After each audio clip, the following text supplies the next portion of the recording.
رمضان کی عظمت سمجھیے، رمضان کا مقام سمجھیے، یہ مہینہ رب کریم کی بارگاہ میں کس قدر بڑا مرتبہ رکھتا ہے۔ ہمیں شاید بہت سارے ناظرین کو یہ تو پتا ہے، قرآن کی آیت بھی سنی ہوگی، شہر رمضان الذی انزل فیہ القرآن، رمضان کا مہینہ جس میں قرآن اترا۔ مگر شاید بہت سارے ناظرین کو یہ نہیں پتا کہ اللہ کریم نے جو 4 بڑی آسمانی کتابیں اس دنیا میں نازل فرمائی، تورات، زبور، انجیل اور قرآن، سبحان اللہ، میرے آقا علیہ الصلوۃ والسلام فرماتے ہیں کہ حضرت ابراہیم کے صحیفے رمضان کی پہلی رات نازل ہوئے، تورات شریف رمضان کی 7ویں رات نازل ہوئی، انجیل شریف رمضان مبارک کی 14ویں رات نازل ہوئی، اور ابن ابی شیبہ کی روایت میں ہے کہ زبور شریف رمضان المبارک کی 6 تاریخ کو نازل ہوئی، سبحان اللہ، اور شب قدر کو سبحان اللہ رب قرآن مجید جو ہے اس کو نازل کیا گیا۔ تو اے میرے بیچ اسلامی بھائیوں، آپ ذرا غور کیجئے کہ 4 بڑی آسمانی کتابیں جو ہیں وہ اللہ کریم نے پورے سال میں جو مہینہ پسند فرمایا وہ رمضان کا مہینہ ہے، اور قرآن جو رب کا کلام، آخری کلام، سرچشمہ ہدایت جو ہے وہ میرے آقا علیہ الصلوۃ والسلام کے قلب منور پر 23 سال کے عرصے میں درجہ بدرجہ اور یوں سمجھیے کہ وقفے سے جبریل امین لاتے رہے، وہ نازل ہوا۔ تو اے میرے بیچ اسلامی بھائیوں ذرا غور کیجئے اس مہینے کا مقام کیسا ہے، یہ کتنی بڑی اللہ کی مہربانی ہے کہ رب کریم، بس ہم اللہ سے دعا کرتے ہیں کہ یا اللہ یہ چند دن بھی خیر سے نکل جائیں، ہمیں خیر کے ساتھ، عافیت کے ساتھ ماہ رمضان عطا بھی فرما، اور اس مہینے میں خوب روزے رکھنا، تراویح پڑھنا اور عبادتیں کرنا نصیب فرما۔ میرے بیٹھے اسلامی بھائیوں، سرکار غوث اعظم پیران پیر شیخ عبد القادر جیلانی رضی اللہ تعالیٰ عنہ کیا خوب فرماتے ہیں۔ رمضان میں کتنے حروف ہیں؟ را، میم، ضاد، الف اور نون۔ غوث پاک کتنی پیاری تفصیل بیان کرتے ہیں کہ را سے مراد رضوان اللہ یعنی رضا الہی ہے، میم سے مراد محابات اللہ عن العصاة یعنی اللہ پاک کی گناہ گاروں پر رحمت اور مہربانی فرمانا ہے۔ لفظ رمضان میں جو تیسرا حروف ضاد ہے اس سے مراد ضمان اللہ یعنی اللہ پاک کی امان ہے۔ چوتھا لفظ الف ہے، اس سے مراد الفت اللہ محبت الہی ہے۔ آخری لفظ نون، اس سے مراد نور اللہ۔ سبحان اللہ، اس سے پتا چلا کہ رمضان مبارک اللہ پاک کی رضا ملنے کا مہینہ ہے، گناہ گاروں پر رحمتیں برسانے کا مہینہ ہے، اللہ کی طرف سے امان ملنے کا مہینہ ہے، اللہ پاک کی محبت نصیب ہونے کا مہینہ ہے، اور سنو رمضان نور الہی ملنے کا مہینہ ہے۔ اتنی برکتیں، سبحان اللہ۔ اے میرے بیچ اسلامی بھائیوں، حضور غوث پاک مزید کیا فرماتے ہیں؟ فرماتے رمضان کی مثال سینے میں دل جیسی ہے۔ ذرا غور کیجئے کہ پورے جسم کی موسٹ امپورٹنٹ تھنگ جو ہے وہ دل ہے۔ فرمایا رمضان کی مثال سینے میں دل جیسی ہے، دل کو نور ایمان اور نور معرفت سے زینت و خوبصورتی ملتی ہے۔ اسی طرح رمضان مبارک کو تلاوت قرآن کے نور سے آراستہ اور مزین کیا جاتا ہے۔ کیا پیاری بات فرماتے ہیں کہ رمضان کی مثال انسانوں میں انبیاء جیسی ہے، جیسے لوگوں میں نبیوں کا مرتبہ ہے نا۔ فرمایا عام مہینوں میں رمضان کی مثال جس طرح انسانوں میں انبیاء جیسی ہے۔ فرمایا کیونکہ انبیاء مجرموں کی شفاعت کرتے ہیں، رمضان بھی روزہ داروں کی شفاعت فرمائے گا۔ اچھا آگے فرماتے ہیں رمضان کی مثال شہروں میں، پوری دنیا میں کتنے شہر ہیں مگر مکہ مدینے کی بات ہی نہیں ڈالی ہے نا۔ غوث پاک کہتے ہیں رمضان کی مثال شہروں میں مکہ اور مدینہ جیسی ہے کہ ان شہروں میں دجال داخل نہیں ہو سکے گا، اور رمضان مبارک میں سرکش شیطانوں کو زنجیریں ڈال کر قید کر دیا جاتا ہے۔ فرمایا ان تمام برکتوں اور فضیلتوں کے ہوتے ہوئے بھی جو شخص رمضان المبارک میں اپنی بخشش نہ کروا سکے تو اور کس مہینے میں بخشا جائے گا؟ پھر کون سا وقت آئے گا جب بخشش ہوگی؟ ہر مسلمان کو چاہیے اس ماہ مقدس میں خوب توبہ کرے، اس سے پہلے کہ توبہ کا دروازہ بند کر دیا جائے۔ ہر مسلمان کو چاہیے کہ اس ماہ مبارک میں کثرت کے ساتھ گریہ وزاری کرے، اس سے پہلے کہ رحمت کا وقت گزر جائے۔ بھائیوں بہنوں، گناہوں سے سبھی توبہ کرو، خلد کے در کھل گئے، داخلہ آسان ہے، آ گیا رمضان، عبادت پر کمر اب باندھ لو، فیض لے لو جلد، یہ دن 30 کا مہمان ہے۔ یہ موقع آ رہا ہے، یہ وقت آ رہا ہے اللہ کو راضی کرنے کا، یہ وقت ہمیں مل رہا ہے رحمتیں لوٹنے کا۔ اے میرے بیچ اسلامی بھائیوں، آئیے کچھ احادیث کے مطابق مزید ماہ رمضان کے فضائل سنتے ہیں۔ دیکھیں رمضان کی پہلی رات، بہت امید ہے کہ چند دنوں میں انشاءاللہ وہ پہلی رات آ جائے گی۔ وہ پہلی رات بھی بڑی اہمیت والی ہے۔ اس پہلی رات جب آتی ہے آسمانوں کے دروازے کھول دیے جاتے ہیں اور آخری رات تک بند نہیں ہوتے۔ جو بندہ ماہ رمضان کی رات میں نماز پڑھتا ہے، اللہ عز و جل اس کے ہر سجدے کے بدلے اس کے لیے 1500 نیکیاں لکھتا ہے، اور اس کے لیے جنت میں سرخ یاقوت کا گھر بناتا ہے۔ اے تراویحاں پڑھنے والوں تمہیں مبارک ہو، اے نمازیں پڑھنے والوں تمہیں مبارک ہو، اے رات میں عبادت کرنے والوں تمہیں مبارک ہو۔ ہر سجدے پر 1500 نیکیاں ہیں اور سرخ یاقوت کا گھر مل رہا ہے۔ جو ماہ رمضان کا پہلا روزہ رکھتا ہے، ابھی تو اسٹارٹ ہوتے ہی دیکھو ہیں پہلے دن اور پہلی رات سے ہی برکتوں کا کیسا حال ہے۔ فرمایا جو پہلا روزہ رکھتا ہے اس کے پچھلے گناہ معاف کر دیے جاتے ہیں۔ صبح سے شام تک 70,000 فرشتے اس کے لیے دعائیں مغفرت کرتے رہتے ہیں۔ رات اور دن میں جو بندہ جب بھی سجدہ کرتا ہے اس کے ہر سجدے کے بدلے اسے جنت میں ایک ایسا درخت عطا کیا جاتا ہے کہ اس کے سائے میں گھوڑ سوار جو ہے وہ 500 سال تک چلتا رہے۔ اتنا بڑا درخت جنت میں دیا جائے گا۔ ہر سجدے کے بدلے نوافل پڑھنے والے، نمازیں پڑھنے والے، اوابین پڑھنے والے، تہجد پڑھنے والے، تراویح پڑھنے والے، ان سب کو مبارک ہو۔ آئیے میٹھے اسلامی بھائیوں، میں بھی نیت کروں، آپ بھی نیت کریں کہ رمضان کے پورے روزے رکھیں گے، رمضان کی جتنی نمازیں انشاءاللہ پڑھیں گے اس میں ساری سنتیں، سارے نوافل بھی پڑھیں گے، انشاءاللہ پوری تراویح پڑھیں گے، خوب تلاوت قرآن کریں گے۔ دیکھیں نا کاروباری لوگوں کا حال کیا ہوتا ہے، جو بزنس مین ہوتے ہیں، ہر بزنس کا ایک سیزن آتا ہے۔ گرمیوں میں کولر والے کہتے ہیں ہمارا سیزن آیا ہے، ایئر کنڈیشن والے کہتے ہیں ہمارا بڑا سیزن آیا ہے، پنکھے والے بڑے مصروف ہو جاتے ہیں، برف والوں کا کام چمک جاتا ہے، وہ کہتے ہیں وقت آیا ہے کمانے کا۔ سردیاں آتی ہیں تو کمبل والے، ہیٹر والے، بہت سارے ایسے کام ہیں جو سردیوں میں چلتے ہیں۔ شادیاں آتی ہیں تو شادیوں کا سیزن آتا ہے تو کپڑے والوں کا سیزن چل پڑتا ہے۔ آج کل کئی علاقوں میں فصل کی کٹائی ہو رہی ہے تو کئی تہوار ان علاقوں میں فصل کی کٹائی کے ساتھ جڑے ہوئے ہوتے ہیں کہ جناب فصل کٹے گی تو پھر شادی بھی کریں گے، اب جناب موٹر سائیکل بھی لیں گے، یعنی کئی کاروبار کے سیزن آتے ہیں اور اس میں لوگ بھرپور طریقے سے کوشش کرتے ہیں کہ زیادہ سے زیادہ کام کریں تاکہ مال کما لیں۔ سچی بات یہ ہے کہ اے گناہگاروں، تمہارے لیے رحمتوں کا سیزن آ گیا، برکتوں کا سیزن آ گیا ہے، مغفرتیں لوٹنے کا سیزن آ گیا ہے، نیکیوں کا ریٹ بڑھا دیا گیا ہے، اجر بڑھا دیا گیا، نفل کا ثواب فرض کے برابر، فرض کا ثواب 70 گنا کر دیا گیا۔ میرا اور آپ کا جو خطرناک ترین دشمن ہے شیطان، اسے قید کر دیا گیا، کتنا آسان کر دیا گیا عبادت کرنا۔ اے میرے میٹھے اسلامی بھائیوں، اب دیکھنا یہ ہے کہ ہم اس رمضان کی تیاری کیسی کر رہے ہیں، پریپریشن کیا ہو رہی ہے۔ یہ مہمان آ رہا ہے، آپ کے گھر میں مہمان آتا ہے، آپ تیاری کرتے ہیں، اچھا جیسا مہمان ویسی تیاری کرتے ہیں، ٹھیک ہے نا؟ جتنا قریبی مہمان ہوتا ہے اس کے لیے زیادہ تیاری ہوتی ہے، لیکن رمضان کے لیے کوئی تیاری ہے؟ ذرا سوچئے۔ اچھا رمضان کے لیے تیاری نہیں ہوتی ہے لیکن عید کے لیے تیاری ہوتی ہے، جو پورا رمضان گزار کر ایک دن کے لیے آتی ہے، بلکہ کچھ لوگ تو رمضان میں عیدی کی تیاری کر رہے ہوتے ہیں، کپڑے کون سے لینے ہیں، اس دن کیا بنانا ہے۔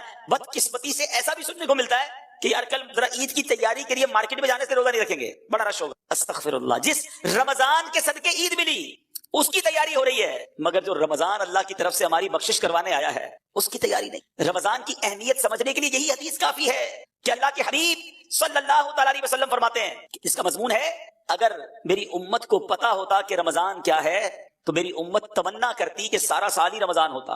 اللہ اکبر۔ اے میرے بیچ اسلامی بھائیوں، مولا علی شیر خدا کرم اللہ تعالی وجہ الکریم کیا کمال کی بات فرماتے ہیں، جس کا مضمون ہے کہ اگر اللہ کو اس امت کو عذاب دینا ہوتا تو اللہ کریم اس امت کو رمضان اور سورہ اخلاص نہ عطا فرماتا۔ یہ آیا اسی لیے ہے کہ میں اور آپ بخشے جائیں، ہماری بخشش کر دی جائے، ہمارے گناہ معاف کر دیے جائیں۔ دیکھیں نا سارا سال میں اور آپ دعا کرتے ہیں یا اللہ سن لے، کرم فرما، ہم پر رحمت فرما، توبہ قبول کر لے، مغفرت فرما دے۔ یہ ایک بندے کی رب کی بارگاہ میں التجا ہوتی ہے نا، مگر رمضان میں معاملہ کیا ہوتا ہے کہ رمضان کی راتوں میں آسمان دنیا سے ندا دی جاتی ہے، رحمت کی صدا ہوتی ہے کوئی مانگنے والا کہ اس کی مغفرت کر دی، ہے کوئی توبہ کرنے والا اس کی توبہ قبول کی جائے، ہے کوئی سوالی کہ اس کا سوال پورا کیا جائے۔ ادھر سے صدائیں لگائی جا رہی ہیں، پہلا عشرہ عشرہ رحمت، دوسرا عشرہ عشرہ مغفرت، تیسرا عشرہ جہنم سے آزادی کا عشرہ ہے۔ میرے پیچھے اسلامی بھائیو ذرا غور کیجئے کہ رمضان میں مغفرتیں کتنی ہوتی ہیں۔ احادیث میں مضمون ملتا ہے کہ روزانہ افطار کے وقت 10 لاکھ گناہگاروں کو جہنم سے آزاد کر دیا جاتا ہے، ڈیلی روزانہ۔ فرمایا کہ جب رمضان میں جمعے کا دن آتا ہے، جمعرات کی رات اور جمعے کے دن ہر لمحے 10 لاکھ بخشے جا رہے ہیں۔ اور پھر فرمایا جب رمضان کی آخری رات آتی ہے نا تو جتنے پورے مہینے میں بخشے تھے اس کی تعداد کے مطابق اتنے گناہگار اور جہنم سے آزاد کر دیے جاتے ہیں۔ ہمارے کیلکولیٹر جواب دے جائیں گے اتنے لوگ بخشے جاتے ہیں، اس میں بھی چند بدنصیب ہوتے ہیں جو نہیں بخشے جاتے، اور اس کے بارے میں آپ نے سن لیا شروع میں کہ جو رمضان کو پائے اور اپنی مغفرت نہ کروا سکے وہ ہلاک و برباد ہو جائے۔ اے میرے بیچ اسلامی بھائیوں، ہمیں پلاننگ کرنی ہے، ہمیں تیاری کرنی ہے کہ رمضان گزارنا کیسے ہے۔ آج گھر میں دعوت ہو تو کتنی بار گھر میں مشورہ ہوتا ہے، بڑی دعوت تو زیادہ مشورے کہ پہلے کیا کھلائیں گے، مہمانوں کو پہلے کیا پیش کریں گے، بعد میں کیا دیں گے، میٹھا کیا ہوگا، بٹھائیں گے کدھر، لسٹ کیا ہوگی۔ اور رمضان آ رہا ہے، اتنا بڑا مہینہ آ رہا ہے، اتنا بڑا ہمارے لیے مغفرت کروانے کے لیے رب کا احسان آ رہا ہے، اس کی کوئی تیاری، کوئی پلاننگ، کوئی مشورہ کہ کتنی بار تلاوت کروں گا، ہے کتنے قرآن ختم کرنے ہیں، میں نے کتنے نوافل پڑھنے ہیں، میں نے کہاں کہاں اپنا وقت گزارنا ہے۔ الحمدللہ مدنی چینل پر جس طرح نشریات آ رہی ہیں، کون سے وقت کون سا میں نے پروگرام دیکھنا ہے، مدنی مذاکرے کے وقت کس طرح میں نے وقت نکالنا ہے، ارے ابھی سے پلاننگ کرو۔ اور سبحان اللہ افطار کے وقت جو دعا مدنی چینل پر نشر کی جاتی ہے، خاص قبولیت کی گھڑیاں ہوتی ہیں، کروڑوں ہاتھ اٹھے ہوتے ہیں، نہ جانے کس کی آمین کے صدقے ہمارا بیڑا پار ہو جائے۔ تو ہمیں رمضان کی پلاننگ کرنی ہے۔ اچھا پلاننگ ہو رہی ہوگی کچھ گھروں میں،